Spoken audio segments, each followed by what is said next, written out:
From Bowling Green State University and the Institute for the Study of Culture and Society, this is BG Ideas. I'm going to show you this with a wonderful experiment. You're listening to the Big Ideas podcast, a collaboration between the Institute for the Study of Culture and Society and the School of Media and Communication at Bowling Green State University. I'm Jolie Sheffer, professor of English and American Culture Studies and the director of ICS. As always, the opinions expressed on this podcast are those of the individuals involved and do not necessarily represent those of BGSU or its employees. Bowling Green State University and its campuses are situated in the Great Black Swamp and the Lower Great Lakes region. This land is the homeland of the Wyandot, Kickapoo, Miami, Potawatomi, Ottawa, and multiple other indigenous tribal nations present and past who were forcibly removed to and from the area. We recognize these historical and contemporary ties and our efforts toward decolonizing history, and we thank the indigenous individuals and communities who've been living and working on this land from time immemorial. Joining me today are Curtis Chin and Dr. Rebecca Kinney to discuss Curtis's new memoir about the Asian American experience in the Midwest. Curtis is a documentary filmmaker and author of a new memoir titled Everything I Learned in a Chinese Restaurant. Rebecca currently works as the director and graduate coordinator for the American Culture Studies program here at BGSU. She's an associate professor in the School of Cultural and Critical Studies. Her current research is on the redevelopment of Cleveland's Asiatown throughout the 21st century. Thanks for being with me here today. Thank you for having us. So this is for both of you, but you'll obviously take it in your own directions. How did you become interested in writing about the Asian American experience in the Midwest in particular? And I'd love for you to go into some of your own personal experiences that may have shaped your career path. So Curtis, you first as a documentary filmmaker turned memoirs, and Rebecca as an academic researcher into space and place. So Curtis, will you start us off? Yeah, well, so my background first begins in poetry. I went to the University of Michigan and did the creative writing program there. As a poet, oftentimes you write what you know, your personal experiences, so I was just drawing upon that. I don't know if I was consciously thinking that I am going to talk about Asians in the Midwest. I was just talking about myself. And so because that is my experience, that's sort of how it came about. How did you transition from being interested in poetry into becoming a filmmaker? Because I met a guy. I was living in New York, writing poetry, having a very perfectly fine life as a poet. And I met a guy who was living in Los Angeles, and I moved out there. And as I always tell people, in New York, it's a great place to write poetry because you're inspired by all the sights, the sounds that you're smelling, but in LA, you're sitting in your car listening to Ryan Seacrest, and that's not producing a lot of poetry. And so I switched and I became a TV and film writer because that's what people do out in Hollywood. Rebecca, could you talk a little bit about your own trajectory into the current work that you're doing now? Interestingly, Curtis and I apparently are both Michigan alum, go blue. So I arrived at the university. I'm a first-generation college student. I'd grown up in Metro Detroit as a Korean adopted person.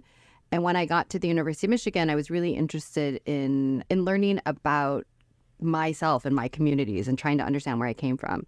So it was really wonderful. I started in American culture there, became an Asian American Studies minor. And so really I sought out curriculum that reflected kind of my experiences as a working class person, as an Asian American person growing up in the Midwest, which interestingly enough, a lot of the curriculum at that time didn't really reflect. So I had yet to see a story that mirrored mine or that reflected my experience. And so I think all writing is personal, even that academic kind. And I think that so much of my work and the questions that I continually seek to answer and ask are really born out of those questions that I've had my entire life of who am I? Why am I here? Why are these other people here?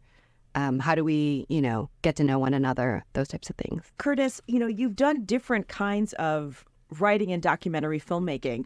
And at the beginning of your career, right, you were doing more network and cable television. What was involved with your transition into documentaries, and especially those that do have more of a kind of social justice focus? Well, it was actually a really sad turn of events in my life. I was writing for the Disney Channel at the time, and I get this terrible phone call from back home in Michigan that my parents are in a car accident. Sadly, my dad passed away, and my mom was severely injured, and I had to go back home to sell the family business, the restaurant that's featured in my memoir. A restaurant that was founded by my great-grandfather in 1940. So I was back in Detroit for a good 6 months because nothing in Detroit was moving. Plus, I had to, clean up the house and make repairs to get it onto the market. And it was at that time that I really thought, well, do I want to just go back to Hollywood and work on, shows, or do I want to do something that maybe my parents might be more connected to? And so that's when I thought back to the Vincent Chin case, which was something that really influenced me growing up. And I decided to make a documentary. And so that's how it came about, really. I was just trying to do a project that I thought my family, my parents might really get into because, they were friends with him. So a very personal connection to something that also has a lot of significance to the wider Asian American community. Yeah, my uncle was his best man. I mean, our families were close. So I'm curious, Rebecca, do you think of your own research into kind of, in some ways, recovering the histories of Midwest Asian American communities? Do you think of that as a kind of social justice work? And if so, kind of how do you approach doing that research and telling those stories? That's an interesting question. And I had never I guess my initial answer is no, because I don't think I frame it in that way. And particularly in the last few years, some of my first work right after finishing university was in the nonprofit world and some background in activism. So I think that even the way we think about social justice today in the last few years is, I think, different than my own personal orientation to it.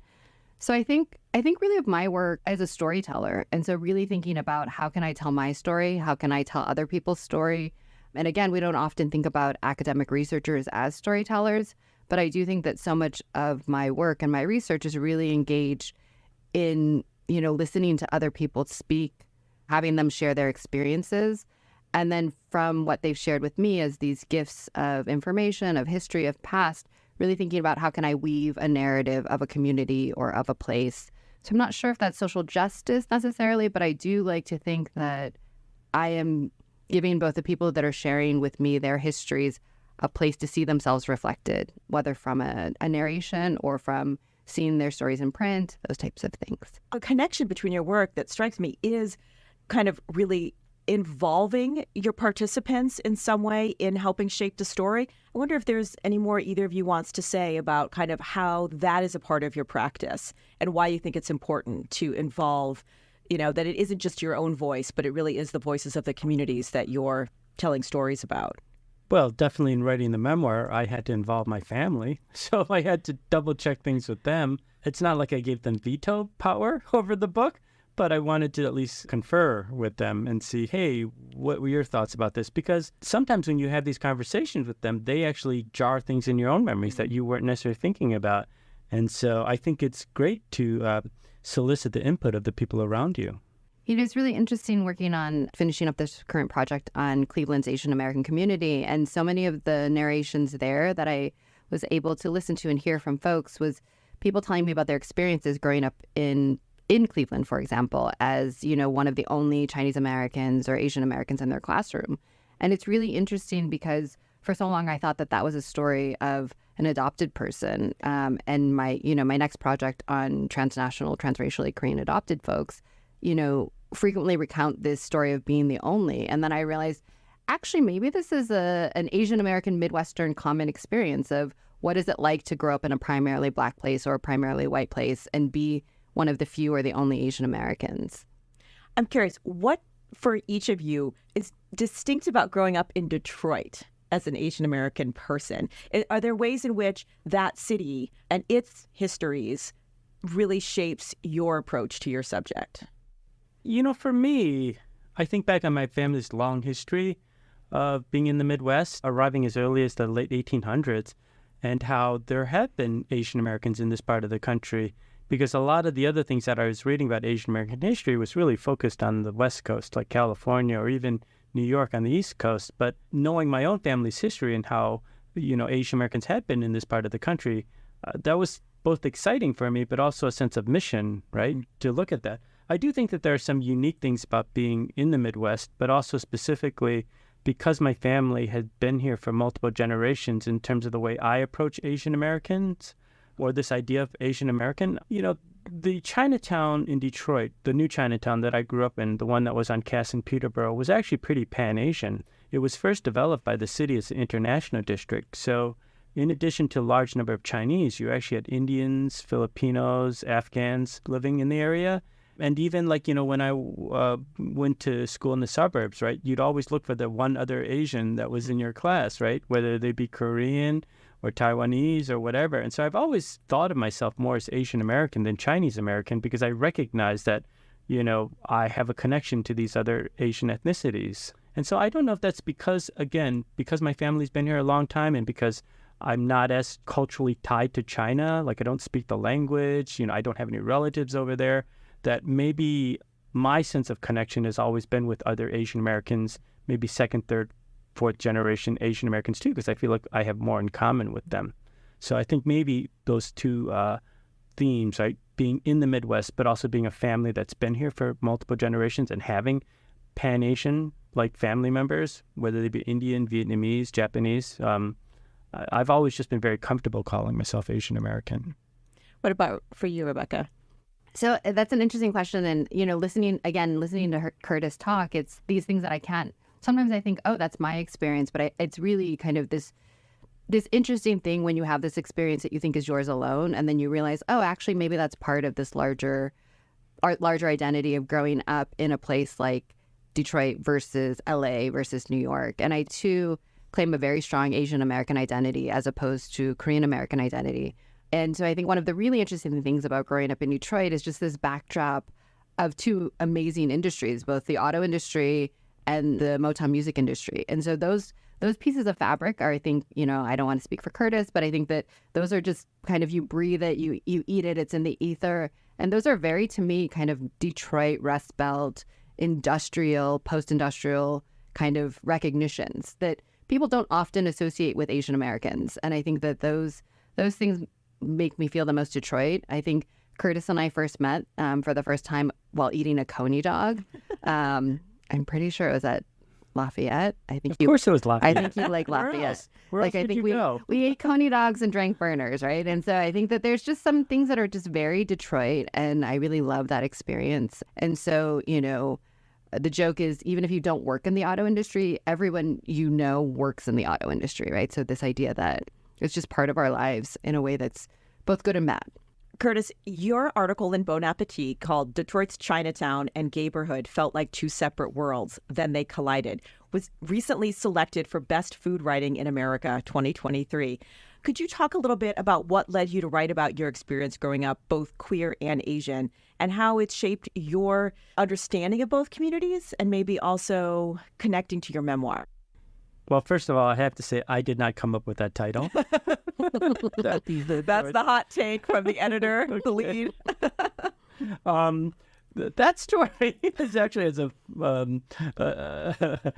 don't know if that story is as deep as you want me to answer. So basically, one night around 7 o'clock, I was at home with my husband. He loves to watch the show called Real Housewives. I don't.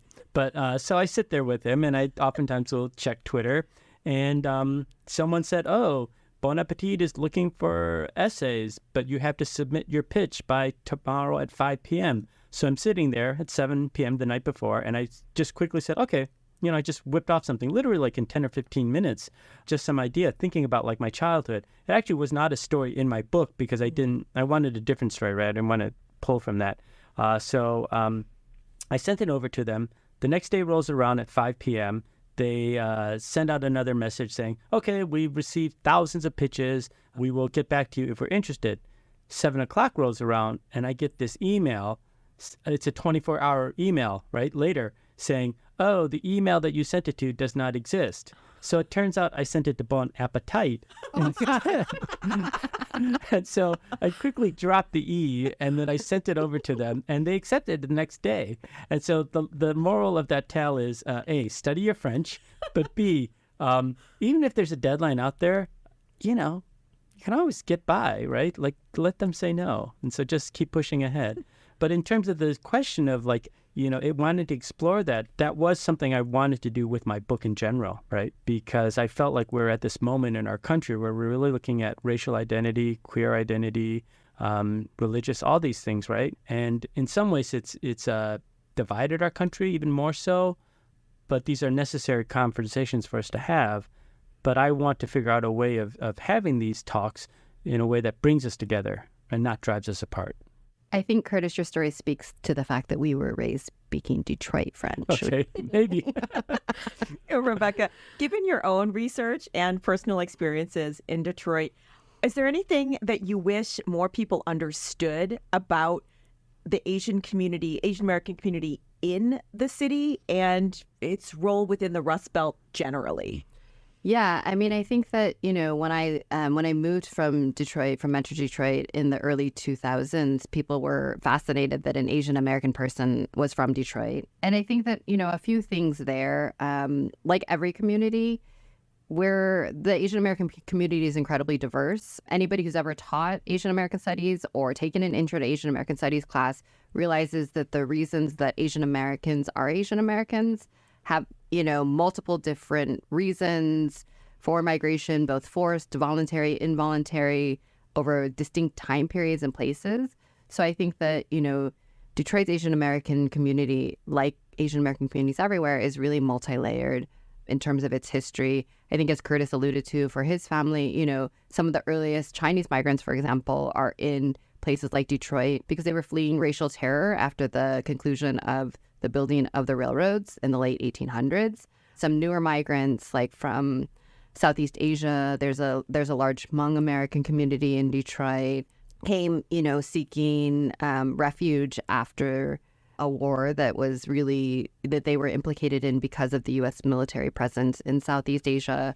Other populations like myself, Korean adoptees, we're a huge part of the Midwestern Asian American community, often invisible. So I think that what's really interesting about a place like the Midwest, so Detroit, Cleveland, the Rust Belt, is that a lot of the Asian American communities there are often less studied, less visible, both in Asian America in general, both in the regional histories of the Rust Belt and the Midwest.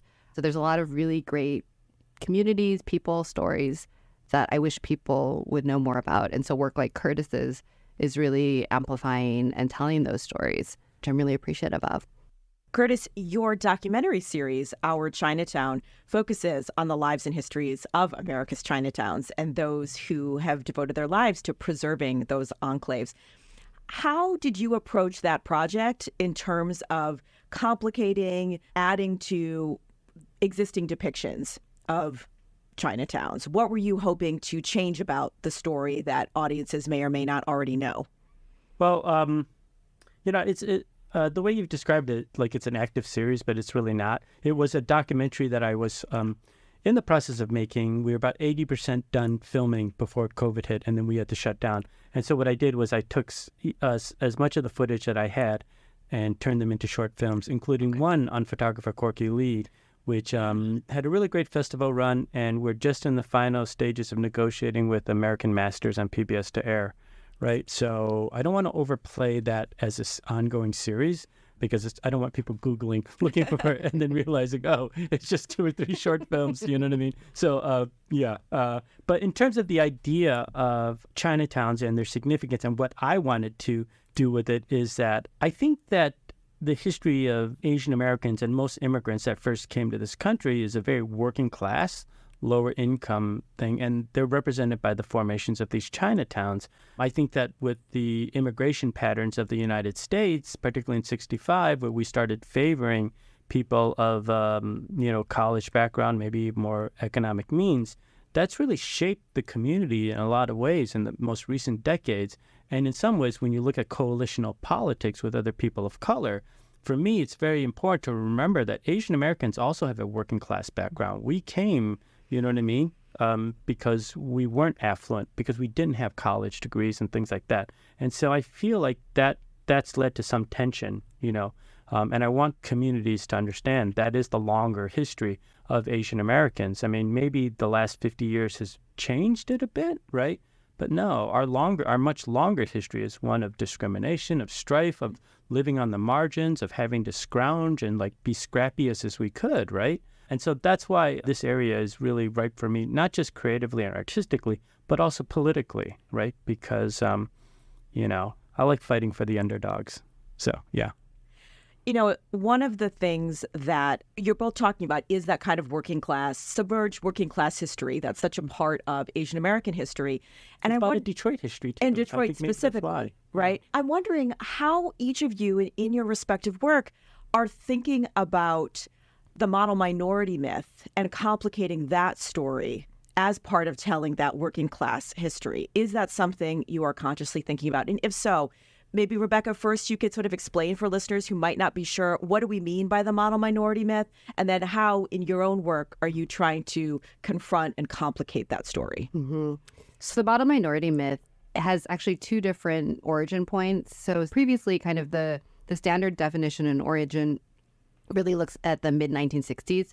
So the model minority of Asian Americans really thriving in the face of Black protest across America. So this way in which the model minority myth was set up as a way to really discipline Black Americans who were protesting in the civil rights movement, and also to discipline other Asian Americans. I think that some really interesting work is really pointing to the construction of the model minority myth in the 1940s, particularly for Japanese Americans leaving leaving concentration camps during the war.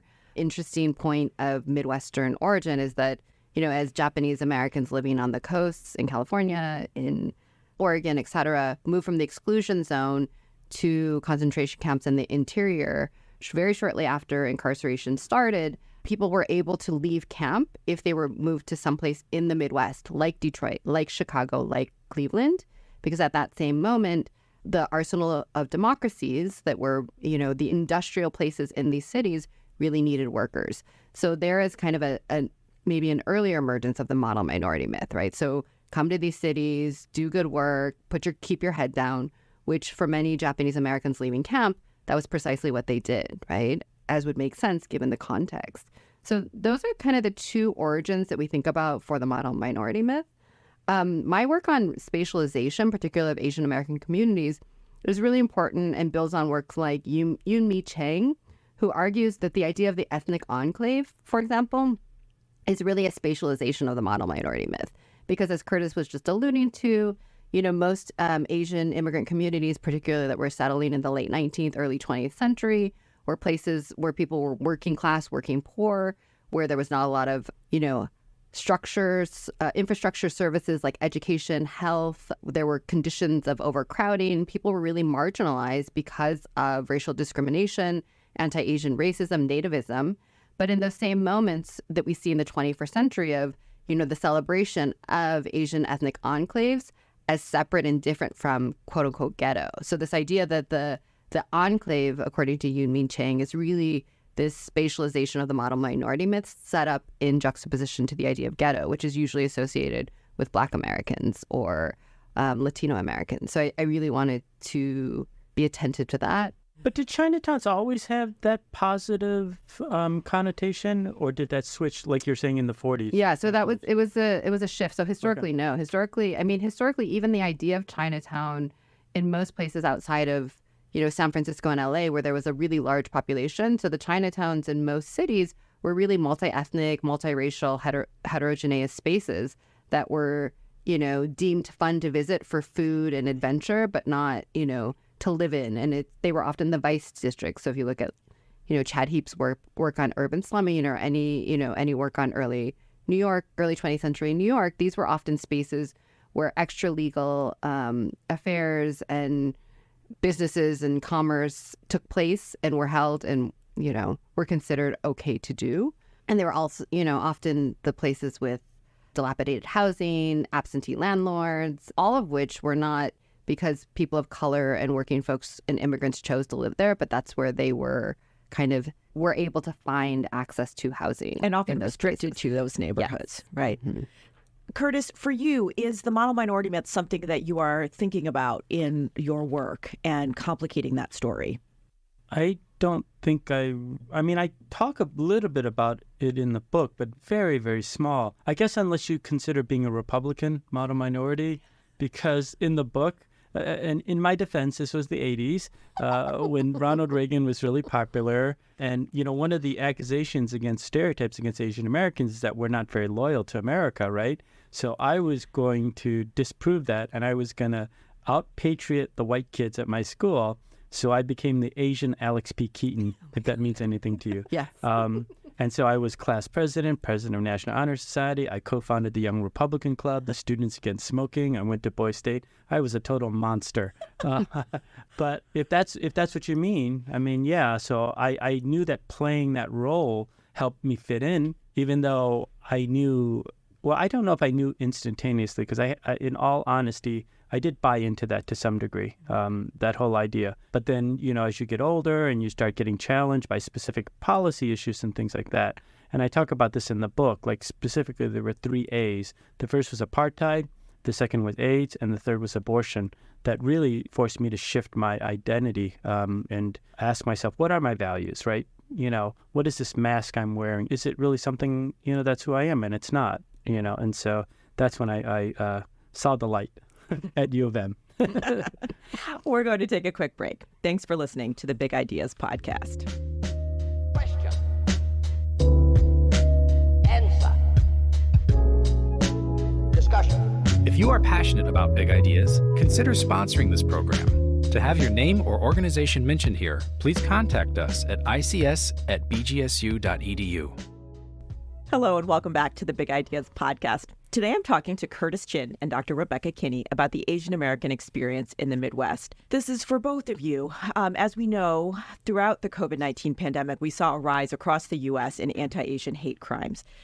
At the same time, in the last few years, we have increasingly seen more Asian American filmmakers, actors, and creators gain national and international attention. How do each of you make sense of this complicated and contradictory moment for Asian American representation? Well, to me, I don't know if I necessarily connect those two at the same time. I mean, as someone who works out in Los Angeles and Hollywood, the stats that I sort of think of are, when I was a little kid, television shows needed about 30 million viewers to be renewed. When I broke into TV about 20 years ago, that number had fallen to about 10 million. Now, you only need 3 or 4 million to get a second season. And when you're looking at numbers like that, because of the exponential growth of our community, right, we can hit those numbers much easier.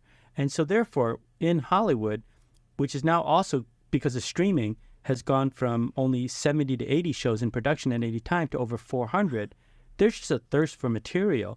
And when you're looking at smaller communities like Asian Americans or gays and lesbians, right, it's easier for us to now find more, finding our stories, finding a space, because we don't necessarily need to create content that appeals to non-Asians. It's great if they do, but there's enough of us to actually sustain these projects and make them successful, right? And so I feel like we're just at hopefully the tip of the iceberg, right? Like we're just going to keep seeing more and more, not just books, but TV shows, films, musical artists, and also the influence of Asia too. So I just think that was just a natural evolution in the growth of our community and the changes going on in entertainment industry of what is considered a viable audience. In terms of the COVID thing, maybe that's raised some awareness, and maybe, but I feel like that's more of a temporary thing, like it was a blip, even though that discrimination that we saw during that time period, has been the same discrimination that we faced forever.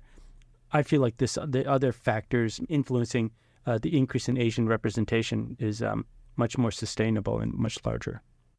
This is a really interesting question. And I should note by saying I spent part of the pandemic in Seoul on a research fellowship in Seoul, South Korea. And so whenever I was looking at both news and culture coming out of the United States during this time, it was very contradictory in terms of, the racial panic around COVID-19 and the racial rhetoric that was very reminiscent of rhetorics that we've heard since the late, 19th century about Asian communities as diseased, as depraved, as vectors or carrying something that is unwelcome and different and foreign. And at the same time, all of the really kind of the surge of interest in Korean pop culture, for example, emerged around the same time. And so it really made me think of a couple things around that, in that there's always been this idea that for Asian Americans, our food, our culture has always been welcome and ready to be consumed and consumable. But there's been this idea of,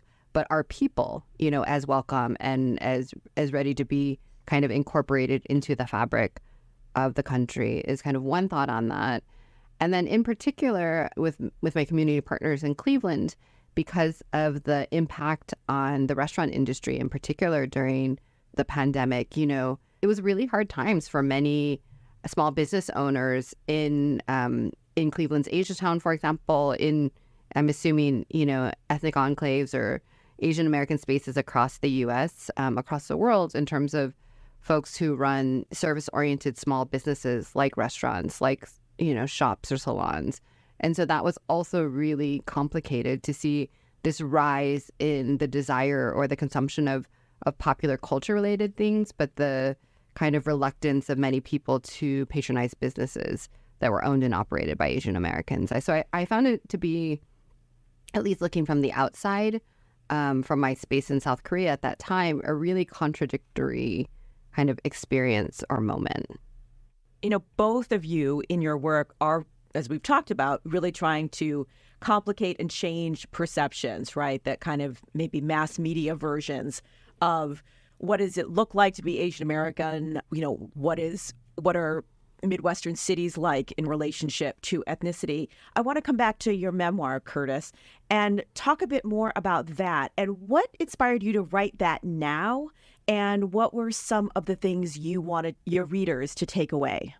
Well, when I first started writing the memoir, it really was a family story because, like I said, my family's been in Detroit since the late 1800s, but after my parents had that car accident and my dad passed away, my mom, we had to move her out to California, and slowly everybody left the area. And then when my siblings started having kids, I thought it was really sad that we have this new generation in our family that would know nothing about our lives here in the Midwest and how we had helped build up this area. And so I was really just writing stories for them. But then when COVID happened and George Floyd was murdered and the reporting of anti-Asian hate crimes was on the rise, I felt like I wanted to also be part of that conversation, right? And I made documentaries about that, so it was a natural transition for me. And so, I started looking at issues of my racial identity, what it meant to be Asian growing up in a very black and white world. What was that coming out process like? What was that coming out process like during the age of AIDS? Being Asian in the time of Vincent Chin. All these very, very specific things that happened in the 80s. I wanted to be part of that conversation. I felt like our country's very divided right now. We have these little silos where people don't talk to each other. But Chinese restaurants are one of those few places where you can go in and see somebody from a different race, class, religion, sexual orientation. And if maybe you just leaned over one time and just asked the person next to you, hey, what are you eating? Maybe it's these small baby steps that we need to do as a country to start healing, right? Even just to be civil to each other. And so that's what I was thinking in writing the book. But now that I've been on the road and sharing it with audiences, I realize that there's an even more important thing as to why this book matters. Is I've had so many people come up to me afterwards. They're usually like the last people in line, and they share with me the pains and struggles they're going on. They're oftentimes very young Asian Americans, sometimes teenagers, who are having difficulty with their families, right? Not just the sexual orientation aspect, but the idea of working and being stuck working in a family business and really fighting with their parents all the time. And they break down and cry. And I don't know how to respond oftentimes because I'm not a therapist, I'm not a professional, I'm not a parent, but I try to show compassion and empathy to them, and I try to give encouraging words to them. I can't imagine the pain and struggles that they have to deal with on a day-to-day basis, but for them to say that to thank me for writing this book that helps them feel like they're being seen and heard, it's just really powerful as a writer, to feel like that your book might be able in some small way save somebody, right? And so I feel like that's why we need more Asian American stories, and that's why we need to have Asian Americans telling these stories, because we know the intricacies, we know the specifics of it. And so, yeah, that's why I'm on this book tour, literally traveling everywhere, is that maybe there are people out there that do, need to hear this and have been waiting for someone like me to come to their community. As a final question, any advice, speaking of young people, any advice for young people who are interested in maybe telling their own stories about their lives and communities? Any advice you'd want to give them? I think now more than ever that it seems like there's so many spaces for us to share stories and to share content and create content, and not in that, gross kind of content creation way, but in terms of thinking about just there's lots of places that people can tell their stories. And I think that I would encourage you, and I guess if I could go back to my younger self, I would encourage my younger self, to say your experiences are valuable and important. And, for every person who maybe grew up in the Midwest or grew up feeling like they were the only wherever they grew up, I think that it's this idea that while you might feel like the only, as I've gone through life and moved lots of different places, this idea of being the only is more universal than we might think. And that, you'll find your people, and just keep, finding places that you can share your story, finding places where you can hear other people's stories, whether those are in a classroom or in a memoir like Curtis's, or, you never know where you might find your story, but keep looking. And there's other people like you out there. This advice is more for the people that want to pursue this as a career. I mean, I think writing is great for everybody. Everybody should do it. But for those that actually want to work and make their living at it, you're going to hear the word no a lot. Don't let that voice be your own. Always say yes to yourself. Always say that you can do this, you can believe in it, that your story matters. And then when you do hear a no from somebody outside, figure out how to turn that into a yes. When I was trying to sell my book, I approached 90 agents, right? 30 of them, never even wrote back. 30 of them wrote back and said, thanks, but no thanks. 30 of them asked for a small sample. Maybe half of those asked for the full manuscript, but they ultimately all said no, but I didn't give up, and I just kept persevering. Believe in what you're doing, believe in your voice, believe in your story, and just figure out how to get it out there. Curtis, how can folks find you and your book? The best way, the book is available everywhere. It's from Little Brown, so you can get it at, Amazon, Barnes & Noble, your local bookseller. Probably even find it at eBay now. But in terms of following me, please go to my website at curtisfromdetroit.com. I actually put my film Vincent Hu online for free for people to watch there, but you can also follow my tour and updates, from what I'm doing. But also Instagram at CurtisChin8. Thank you so much for joining us today, Curtis and Rebecca. Listeners can keep up with ICS happenings by following us on Instagram, LinkedIn, Facebook, and YouTube. You can listen to Big Ideas wherever you find your favorite podcasts. Please subscribe and rate us on your preferred platform. This script was researched and written by Ali Sporing and Ahmed Bilal. Sound engineering was provided by Brendan Akatora, Phil Beskett, and Marco Mendoza.